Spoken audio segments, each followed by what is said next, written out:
Hello everybody, my name is B, and look! I have a background now! It's my room. Yes, there's a lot of pink, yes, the beanbag chair is my bed, and yes, there are anime figures on that shelf, and no, I don't take criticism for it. Anyway, today you'll be watching a time-lapse of me drawing / painting Medusa from Soul Eater, while I talk about Soul Eater for however long this video is going to be. That's all I really need to say about the intro, so let's cut to the speed paint. Yeet! You know, for someone who calls myself a weeb, I sure as hell don't watch anime, like at all. I'm a person who really likes the art style, and I was of course that one kid in junior high and high school who grew up on anime and manga. My general intake as a teen was what I was able to watch on Toonami or Adult Swim at the time, which was Death Note and Bleach. I'm probably showing my age here. I'm the type of person that likes to stay in their bubble. I don't really branch out unless it falls into my lap. So when I was like 16 in high school, an old friend on DeviantArt got into an anime called Soul Eater, and naturally I wanted to see what it was all about.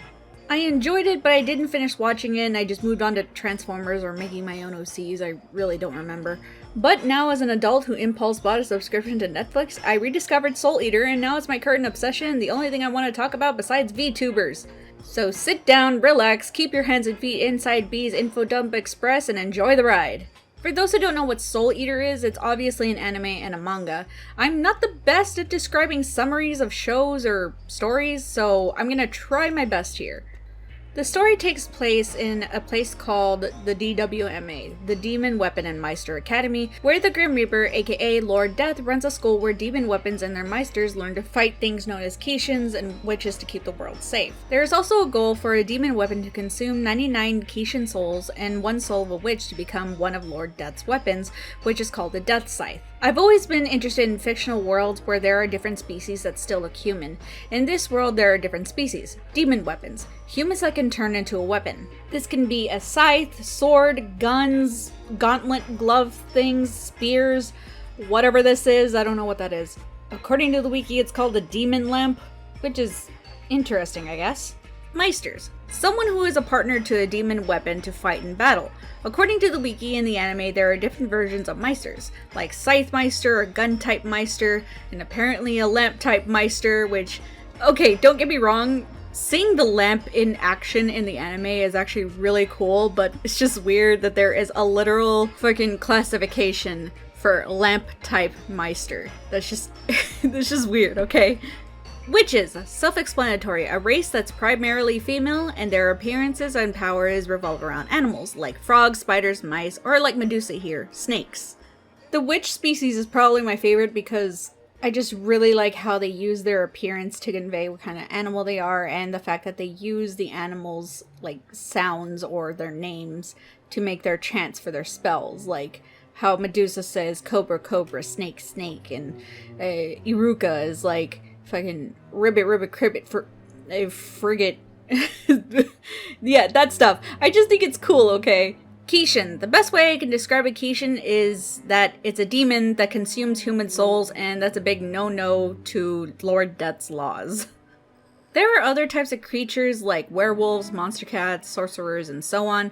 Before I go further, I should mention that most of my knowledge about Soul Eater is purely from the anime. I haven't read the manga yet, and now that I've finished the anime, I'm probably gonna start reading the manga just so I can see how it ends. I really hope it gets the Fruits Basket treatment one day where it gets a reboot and is actually finished, because I was actually sad when I finished the anime because I knew there wasn't going to be more for me to watch, and I also really wanted to see how Mifune and Angela, you know, live life in the DWMA, especially since, you know, their whole stance on witches.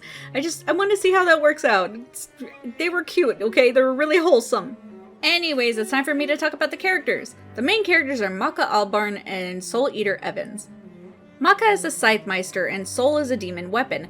They are shown to be very compatible as a team, but that quickly goes up and down throughout the season. Soul almost completed the Death Scythe quest, but accidentally ate the soul of a cat monster because he and Maka mistook her for a witch.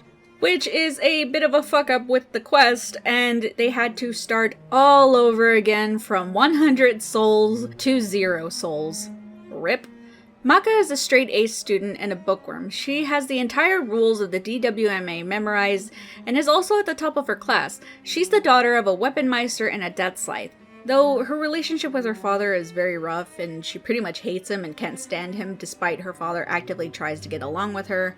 She is also, like, really determined. Like, she never gives up, and that's what I really admire about a character. I really like the determined type of characters, so... Also, it's really obvious that she has a crush on Soul. Like, really obvious. Like, they didn't even try to hide it. Too bad I prefer Krona and Maka! Whee! Oh yeah, and by the way, you know, that part in the final fight with Ashura? I lost my shit, okay? They pulled that shit and then just end the series without expanding on it. I'm so fucking mad! Soul is the cool kid, very laid back and nonchalant. I remember back when I first watched the anime when I was a teen, he was my favorite character. Not that he isn't now, but someone else has that title, which you will find out later. He comes from a line of famous musicians, and he can play the piano, which he has used in the anime to his team's advantage when doing group Soul Resonance, which is just badass. I love it. 10 out of 10. It's really obvious that he's in love with Maka, or at the very least cares very deeply about her. When it comes to having to battle, he is very serious and willing to die for Maka, which is the type of relationship I love. Like, I love that shit, man. I eat that shit up. Although these two are the main characters, the show does a very good job in giving each of the three teams equal treatment, which is what I really enjoy. Black Star and Tsubaki are my personal favorite team. Not my favorite characters, but my favorite team.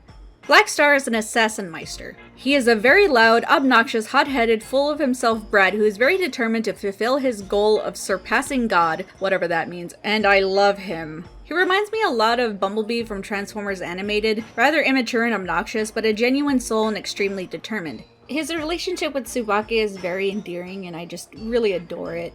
Tsubaki is a demon weapon that has 6 different forms. Smoke Bomb, Chain Scythe, a Giant Shuriken, Transformation, which makes a dummy clone of Black Star, and Enchanted Sword mode. She is basically the mom friend to Black Star, and she is the calm to Black Star's storm. Her patience with him is astounding, and my favorite thing about her relationship with him is when she was dealing with her own demons, the Enchanted Sword episode. Black Star stayed right beside her while she was in the sword dimension and while he was getting his skull beaten in by scared villagers as he waited for her. Now that's some dedication to your teammate, and I really respect that. Death the Kid is probably my second favorite character in the anime. He's a little bit obnoxious when it comes to his obsession with symmetry, but it's more of a comedy relief kind of obnoxious.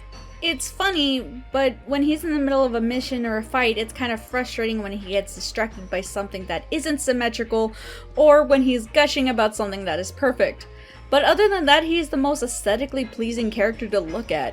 Because he has such an obsession with symmetry, it goes into his looks as well, except for the 3 stripes on his hair. Which he did mention he has tried to dye them black, but it never works out, they always just come back. These lines are referred to as the Lines of Sanzu, which has its own article on the Soul Eater wiki, and it's actually a very interesting read. I'm gonna read an excerpt from the article that basically explains what they are. Oh, and before I get into that, I completely forgot to mention that Death the Kid is Lord Death's son. So yeah, the Grim Reaper has a son. So yeah, that was very important that I completely forgot to mention earlier. And I quote, "However, the Lines of Sanzu connecting has a profound effect on the parent Reaper if their child is to be their heir. Whenever Death the Kid connects a line, this causes pain to Death himself and even causes cracks to his mask. Within these lines also holds a wavelength of the parent that may be forfeited after the connection of the second line. When the heir has connected all the lines of Sanzu, the parent Reaper is killed as a result. According to Excalibur, this is due to the fact that the world does not need an excessive amount of Reapers." End quote. Also, they make 3 halos, which is just badass and I love it.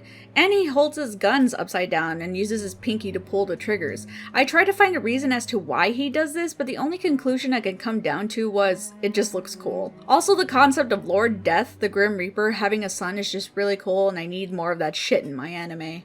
Liz and Patty are his demon weapons. I don't have too much to say about them other than I really like how they're able to make Kid snap out of his crying episodes when he's upset about something not being symmetrical. My personal favorite character is Krona, because he reminds me a lot of myself. He has anxiety and was never treated nicely in his life, and once he makes friends, he doesn't know how to handle it, and he's like, why is everyone so nice to me? I love him, he is baby, and I will punch Medusa in the face for being a piece of shit mother to him. Also, his relationship with Maka is just so cute, I can't. Now that I've mentioned Medusa, I guess it's time for me to talk about her. She's a witch, as I've mentioned before, and she's also a mother, which at first I thought was neat, but this is also really sad when you take into account that she was pretty neglectful of him and even manipulated him into working for her when he was reformed and making friends in the DWMA. She is a very powerful witch and knows exactly what she wants, and she will do anything in her power to get it. As much as I don't like the way she treated Krona, and especially the gross stunt she did with Dr. Stein, you know, making him go insane and basically coerced him to be with her, I stand by that. I think she's a good villain and probably one of the better villains I've seen in a really long time. And also she's kind of hot, not gonna lie. I love women, okay? Don't look at me like that. I'm just going to give a super quick lightning round to the other characters because this video is already 10 minutes long. Dr. Stein is a really good character. He is definitely in my top 3. Spirit is weird and I don't care for him. Lord Death is really cool and I like him. He is very goofy, but he is also very intimidating when he breaks out of his goofy persona. Iruka or Erika, the fucking frog bitch, I think she's adorable, but she also really needs to learn to suck it up and talk shit to Medusa's face instead of being scared that she'll kill her. Blair is hot. That's all I can say. Misune's human form is also really hot, but get rid of those weird stripes on her belly and then we'll talk. Arachne is the hottest girl character in this series. Don't fight me on this. Mifune and Angela are my favorite low priority characters, and I wish I could see more of them. And I think those are all the characters, but let me talk about the opening music. Resonance is legendary and beautiful. Mwah! Also love the animation for the opening. It is also beautiful and I can never get tired of it. Black Paper Moon is my personal favorite OP and I'm really sad that no one talks about it. It's such a good song. Please give it a listen if you haven't and just appreciate it for the blessing that it is. My overall ending point is that Soul Eater is just a really good anime. I highly recommend it. There is some really awkward fan service, but it's more of a comedy relief, albeit kind of uncomfortable comedy, but there's not a lot of it.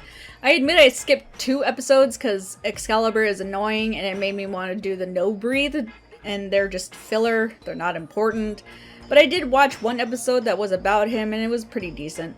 Other than that, just watch it. Just go and fucking watch it on Crunchyroll or Netflix or wherever else they have it. It's really good. It's so fucking good! And I think I've rambled long enough, so I'm just gonna go ahead and name my Patreon and Subscribe Star supporters. Thank you to A Blue Fairy, Busy Robot Hands, John BLZ, The Dying Psycho, and Stalin. If you want to support me and be mentioned at the end of a video, please consider supporting me on either Patreon or Subscribe Star. There are other cool rewards and early access to what I put out. I also have a Twitter where I just ramble a lot and post work in progresses and updates. Next month, I'll be working on Juko Inoshima from Danganronpa, unless I change my mind and do a different character at the last minute. Until then, I'll see you all later. Bye!